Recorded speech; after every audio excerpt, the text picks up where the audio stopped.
Episode 111. Raihan dan Reno pergi bersama mencari keberadaan Bella setelah mendapatkan alamatnya. Raihan tampak sudah tidak bisa menahan amarah karena ia sama sekali tidak bisa menemukan keberadaan Bella saat sampai di sebuah apartemen milik Bella. Raihan tak menyerah, ia dan Reno pun pergi ke perusahaan milik Bella yang baru dibangun di kota XX. Sial, umpat Raihan lagi-lagi tak mendapati Bella di perusahaannya. Wanita licik itu seperti hilang ditelan bumi. Kesal, Raihan yang saat ini keluar bersama Reno dari perusahaan Bella.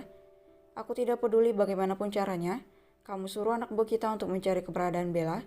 Perintah Raihan pada Reno yang saat ini sedang melajukan mobilnya. Baik tuan, saya akan berusaha menemukan Nyonya Bella.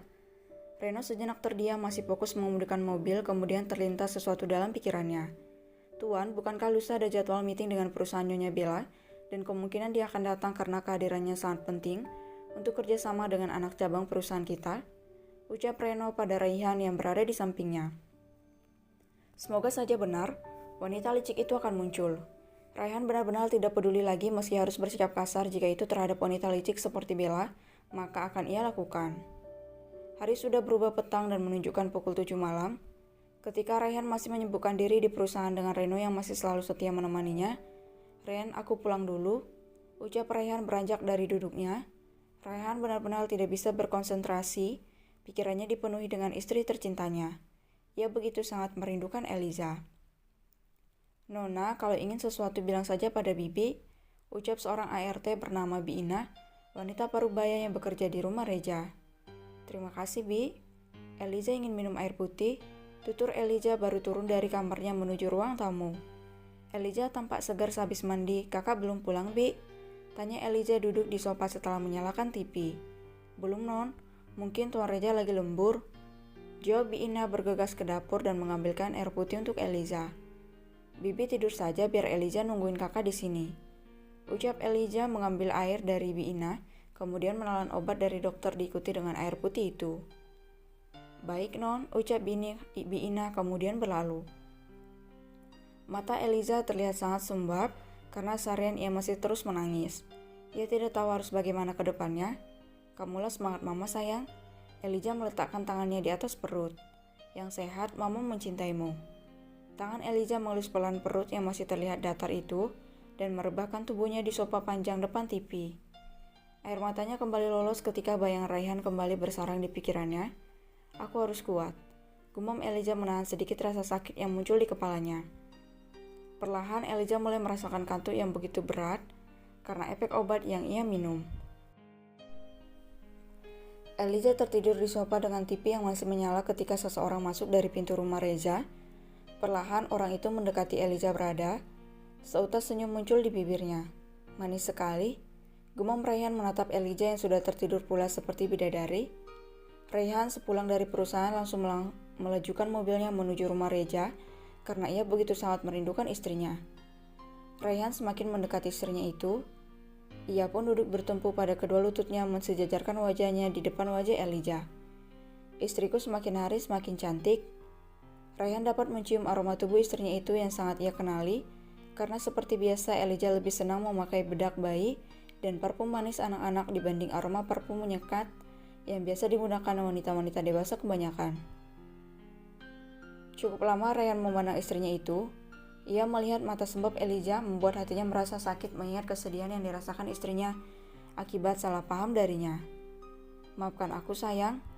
Raihan perlahan menggendong tubuh Eliza, melangkah membawanya menaiki tangga menuju kamar atas.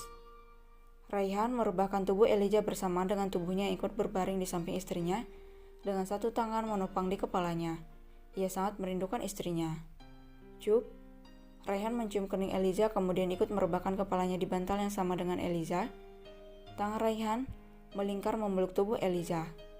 Perlahan Raihan ikut memejamkan mata dan larut ke alam mimpi bersama istrinya. Azan subuh sudah berkumandang. Perlahan Eliza membuka mata. Ia seperti merasakan aroma maskulin, wangi khas milik suaminya. Ia mengedarkan pandangannya tapi sama sekali tak menemukan siapapun di kamarnya. Semalam saat Reja pulang dari kerja, ia bergegas ke kamar adiknya untuk melihat keadaannya. Reja begitu kaget mendapati Raihan tidur di samping adiknya. Rai, lirih Reja membangunkan Raihan dengan sentuhan tangannya. Rayhan terbangun mengerjapkan mata membenarkan penglihatannya menatap Reja. Cepatlah bangun.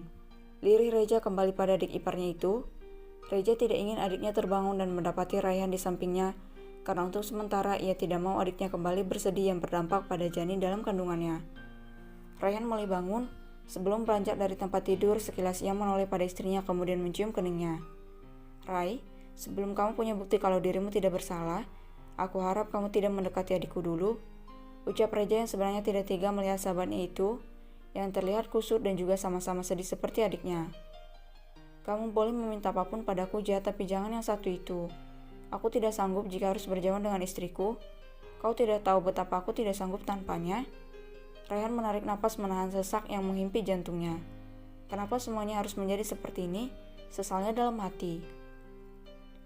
Aku sangat mengerti perasaanmu, Rai, tapi untuk sementara aku tidak ingin adikku bertemu denganmu. Kau tahu dia begitu trauma padamu setiap kali melihatmu. Aku tidak mau adikku stres berlebihan yang bisa membuat dia depresi. Rasanya Reja ingin mengatakan pada Rayhan bahwa dirinya akan menjadi ayah dan jika Elijah depresi, maka itu akan berdampak tidak baik untuk calon anaknya. Tapi tidak mungkin ia katakan karena dia sudah berjanji pada Elijah. Aku bingung harus bagaimana, Ja. Yang jelas aku akan terus berusaha untuk membuktikan bahwa aku tidak bersalah dan aku akan berusaha untuk tidak menemuinya secara langsung. Tapi jangan larang aku untuk melihatnya seperti ini secara diam-diam saat dia tertidur. Ucap Rayhan begitu getir pada Reja yang hanya diam. Ya sudah, aku balik dulu. Jaga dia untukku. Pamit Rayhan dan Reja mengangguk menatap kepergian sahabatnya itu. Reja memasuki kamar adiknya. Ia menghela napas melihat adiknya tertidur. Gadis kecilnya kini sudah dewasa dan akan menjadi seorang ibu. Entah apa maksud Bella membuat Rayhan dan adiknya berpisah. Reja mengepalkan tangan yang pasti dirinya tidak akan tinggal diam, akan mencari tahu apa yang sebenarnya terjadi. Jika Bella, suruhan tapi siapa? Dan untuk apa bukankah Bella sudah memiliki kekayaan yang cukup berlimpah? Pikir Reja bingung.